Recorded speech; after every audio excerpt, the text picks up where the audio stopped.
Biglaan to umamin. Ito ang pasabog VP Sara nagsalita na.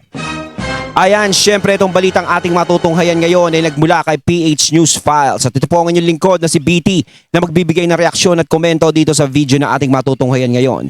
At huwag na natin pagtagalin at sabay-sabay na nating panoorin ang laman ng video na hatid sa atin ni PH News Files at bibigyan natin ng reaksyon ang balitang ito. Pasok! Tore, gaganti. May hawak na video. Pag-usapan natin. Ayun, bago natin simulan ng video ito, nais ko nga pala magbigay ng credits dito sa video at boses na matutunghayan natin ngayon at bibigyan ng reaksyon na nagmula syempre kay Coach Oli. Syempre suportahan natin si Coach Oli, pakibisita ang kanyang channel mga katunay at huwag niyong kalimutang mag-subscribe at mag-follow para maging updated tayo sa mga vlogs, reactions at mga balita na hatid sa atin ni Coach Oli. Syempre huwag niyo rin kalimutang suportahan ang Banateros. Ipagpatuloy natin. To be clear about it. Senator. Galit ako sa kanya sa ginawa niya kay Pastor Apollo Kibuloy at kay President Duterte. Pero ngayon naawa ako sa kanya. Nako, pambira. Dahil ako, hindi ko alam talaga kung maawa kay Tore o hindi. Pero parang hindi ako naawa eh. Si Senator Bato naawa daw. Pero hindi ako gagawa ng masama. Wala sa karakter ko yung naghihiganti. Ang paghihiganti ay nasa Diyos yan. No? Pero sa nangyari, kasi I was there. Even from the very start, bago pa mag-start, andun na ako sa siege eh. Yung ginawa niya kay Pastor at sa buong KOJC at yung mga nasaktang babae at bata, kita ko yun harap-harapan eh. Nakita ko kung paano nila binabo yung katedral. So, wala akong isip ng paghihiganti. Pero, sinusurrender ko na lang sa Diyos. Bahala na ang Diyos dyan, no? Pero dapat talaga tama na wala sa posisyon. Hindi, kumbaga yung sinasabi ni Coach Oli na hindi na para gumante, tama yun. Tama yun, pinagpapasa Diyos na lang.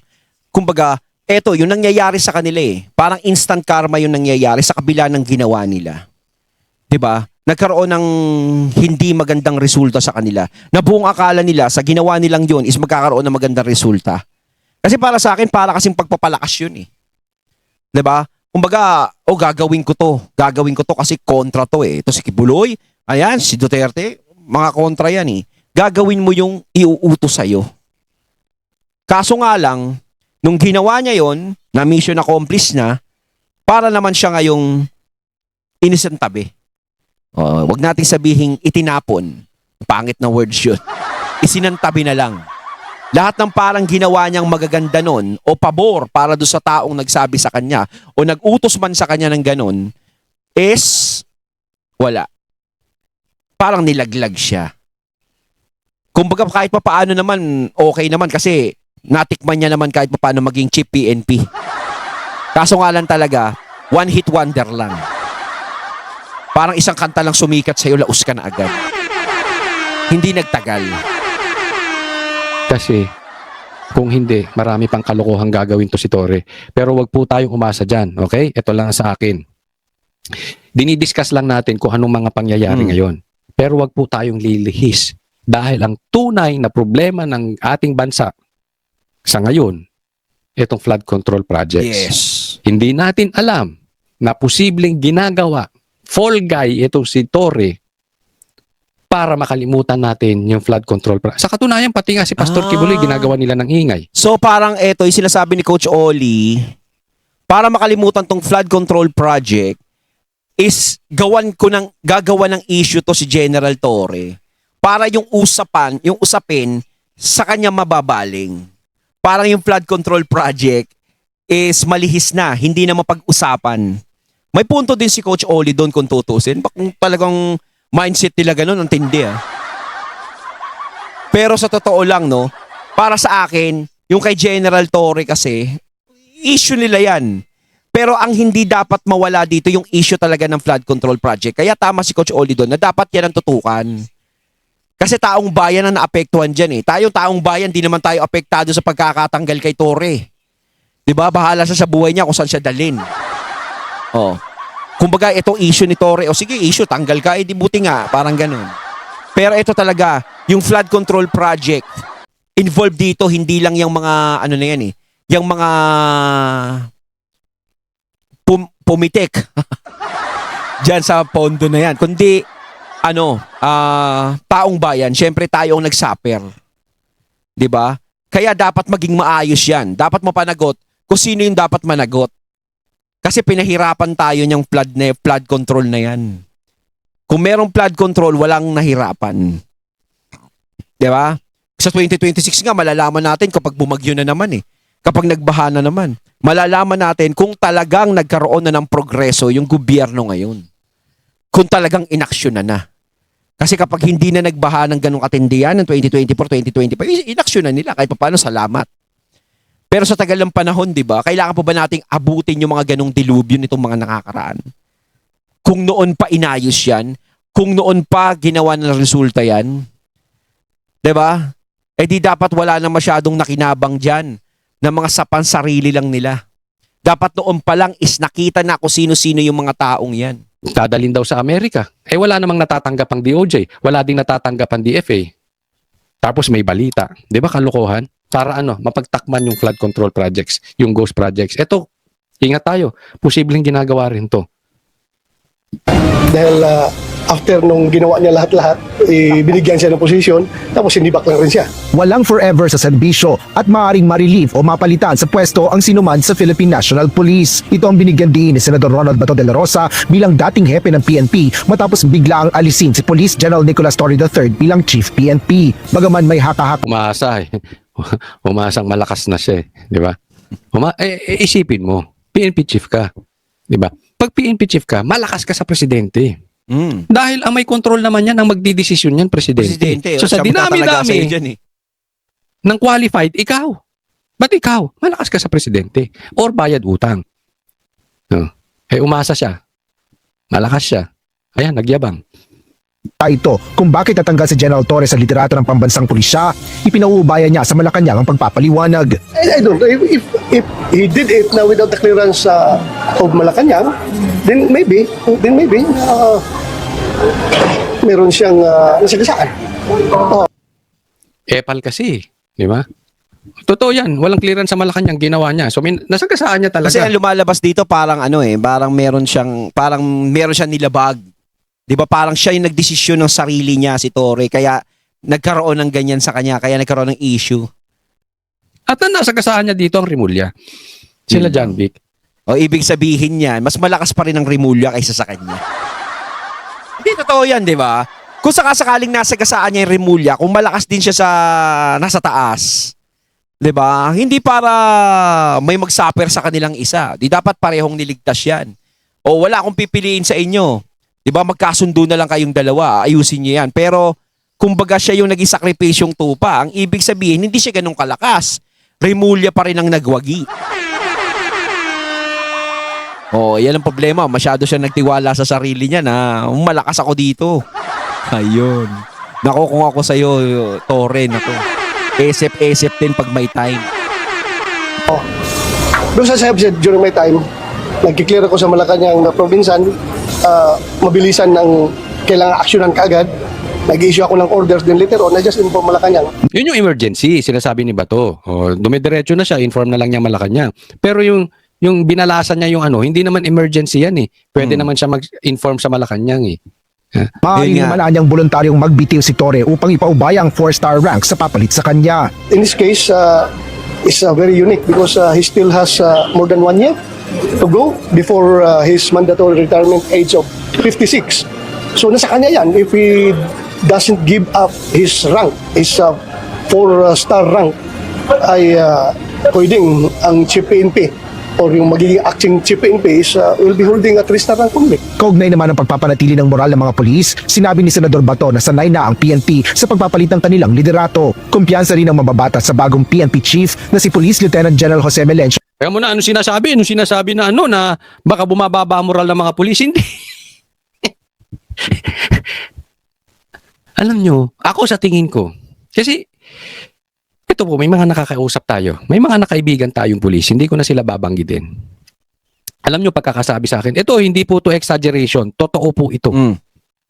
Kung may kaibigan kayong pulis, kayo na lang po tanungin ninyo for confirmation. Makapagtanong nga din. 99% daw ng pulis na iinis kay Torre. Galit kay Torre. Tandaan po natin yung mga pulis, mahal niya ng Duterte. Sa katunayan, yung uniform men, ang binoto, Duterte. So ang ibig sabihin, labag sa kalooban nila yung pagiging PNP chief ni Torre. Kasi naiinis sila kay Torre. Ang laking bagay nun. Siguro nung natanggal si Torre, no, tuwan-tuwa sila, baka mamaya nagpa-fiesta pa yung mga yun. Yung mga naiinis kay Torre. Yeah! Inuman tayo mamaya, pagdiwang natin. Ang nanalo sa absentee voting na comprised of media and uniform men, Duterte. Yung 10 kandidato ng Duterte ang binoto nila. Hindi ko tutusin kasi yung mga pulis, no, yung panahon ni PRRD is binigyan niya ng importansya yung mga yan. 'Di ba? Halos tumaas nga mga sahod niyang mga yan eh. 'Di ba? Halos talagang binigyan ng pabor ni PRRD yung mga kapulisan natin para lalo syempreng sipagan. At isa pa, yung mga pulis na pabigat. Oh, 'di ba? Dinala sa Mindanao, doon dinala. Oh. Kaya si Duterte talaga is minahal ng mga kapulisan natin 'yan. No? Kaya nga yung ibang mga pulis 'di ba, parang labag sa kalooban nila na yung pagkakaganyan kay PRRD, syempre kahit paano, pero wala din naman silang magawa. Syempre, utos ng taas 'yan, hindi nila pwedeng suwayin. Although may mga ibang pulis na sumuway, no? Kumbaga parang nilabas pa rin nila kung ano yung naramdaman nila sa pagkakakuha kay PRRD sa pagkakadala sa dahig. 'Di ba? It shows mahal ng pulis ang Duterte. Yes. Mahal ng pulis kung paano pinagtanggol ni PRRD ang mga api tungkol sa droga, pinagtanggol ang mga api patungkol sa mga lintik na mga komunistang MPA na yan. Na maraming namatay na uniform men dahil sa mga komunista na yan. Mahal ng uniform men si PRRD. Yes. Kaya yung sinasabi nyo baka na-demoralize ang mga pulis, hindi ako naniniwala. Sa katunayan, baka nagdidiwang yan sa loob nila. Hindi lang nila Yung pwedeng sinasabi ipakita natin because they kanina, are professionals. Baka mamaya nagpe-fiesta na sila.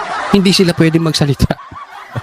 Pero Oh, hindi sila pwedeng magsalita niyan. it's safe to say 99% ng mga pulis ay nagdiriwang sa loob dito. Kumbaga dyan na lang sa ano nila. Posible nga kaya isa sa rason na inalisto si Torre na justify bukod doon sa pagbalasa niya dito kay Nartates yung baka na-demoralize na nga ang mga pulis dahil dito kay Torre. Baka it's the other way around. Kaya tinanggal para meron pa ring loyalty ang mga uniform men kay Bongbong. Kumbaga parang hindi niya nilagay yan dyan. Parang inisip niya siguro, maraming naiinis dito. Kapag nandito pa to, baka lalo silang magalit sa akin. Baka mamaya hindi ako suportahan.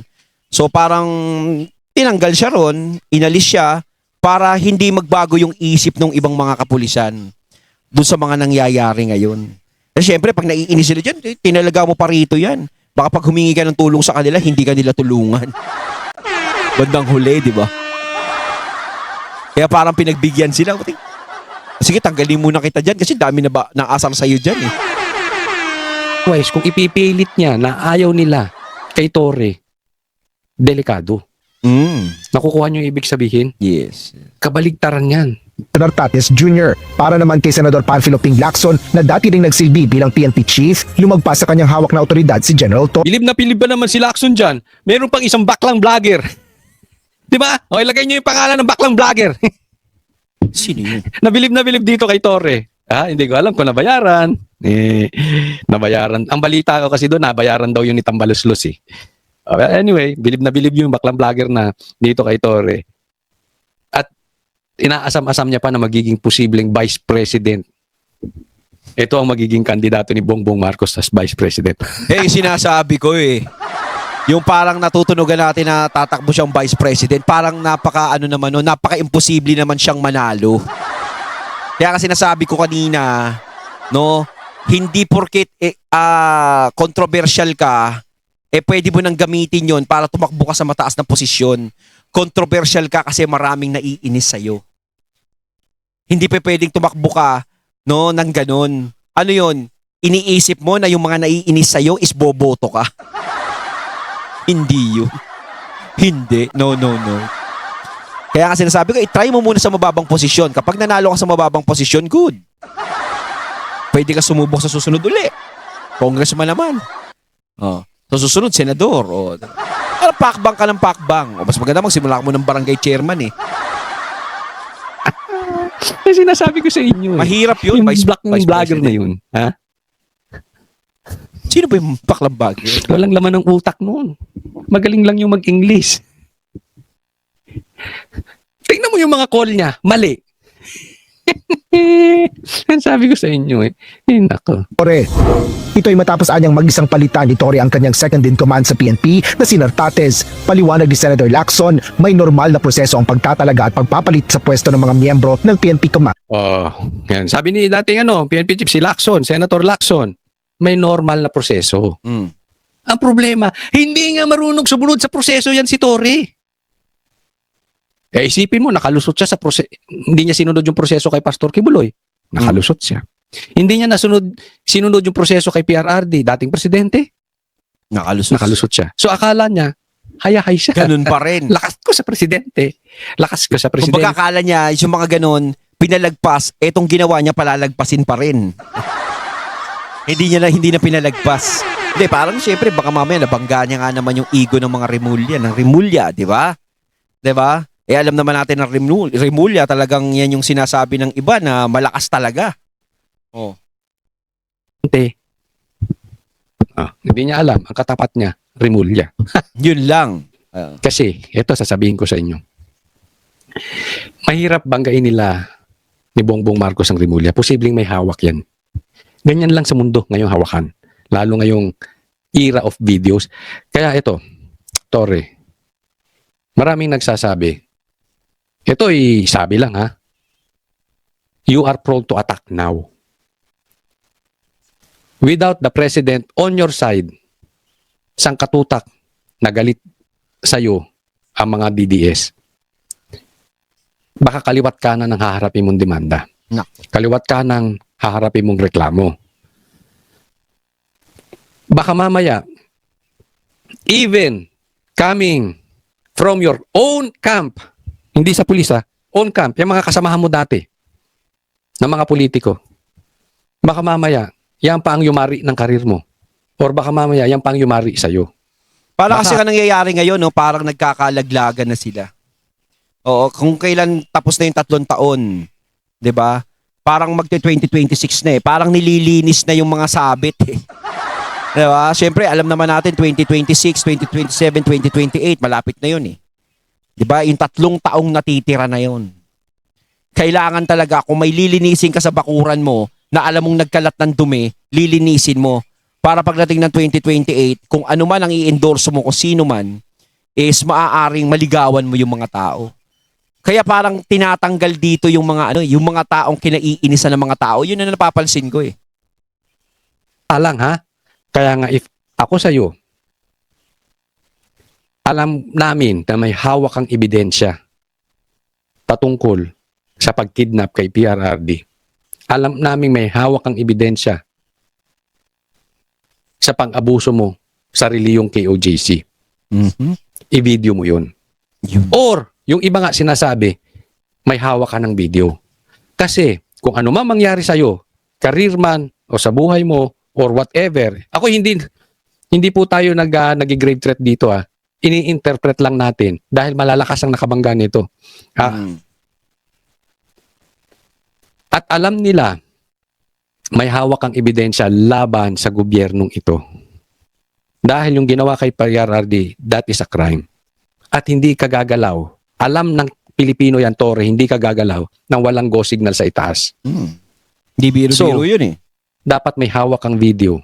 Kung ano man ang mangyari, nasa ibang kamay, para maipakalat ito. Kasi baka mamaya, bibigyan kanila ng problema. Kasi pag nagalit siya pa yung ka, maipit bandang huli. gaganti ka. Dahil tinanggal ka, gaganti ka. Ayaw nila yon. Baka unahan ka. Yan lang sinasabi natin. Hindi, baka mamaya kasi ang inaano natin dito, bigyan siya ng pampalubag loob eh. Bigyan siya ng ibang posisyon. Yun. Kahit pa paano, hilot-hiluting kita. Di ba? Para, kahit wala ka dyan sa chip, iba na lang ibibigay ko sa'yo. Baka mamaya ganun mangyari. Kasi may mga nagko-comment din na ganun eh. Baka unahan ka noong mga nagpatanggal sa'yo para hindi ka makaganti sa kanila. Pero ang protection mo, video. Dapat may hawak kang video. Yeah. Yung nga sinasabi ng iba, hawak mo na nga daw. Ha? So mag-isip-isip Hawak na ka, Tore. Nilaglag ka rito. Hmm. Ilalabas mo ba yung video? Or kung wala ka pa mang video, magbibideo ka na ba at ilalabas mo? Ilalabas mo yung totoong sino ang may pakuno ng pagpapakidnap kay PRRD. Ayun, natating natunghayan ng video na nagbula kay PH News Files. At syempre natunghayan natin ang boses na yun, ang video na yun, na binigyan natin ng reaksyon na nagbula kay Coach Oli. Kayo mga katunay, anong masasabi nyo tungkol dito? Comment lang po kayo sa comment box. So once again, I'm BT and I'm out. Peace.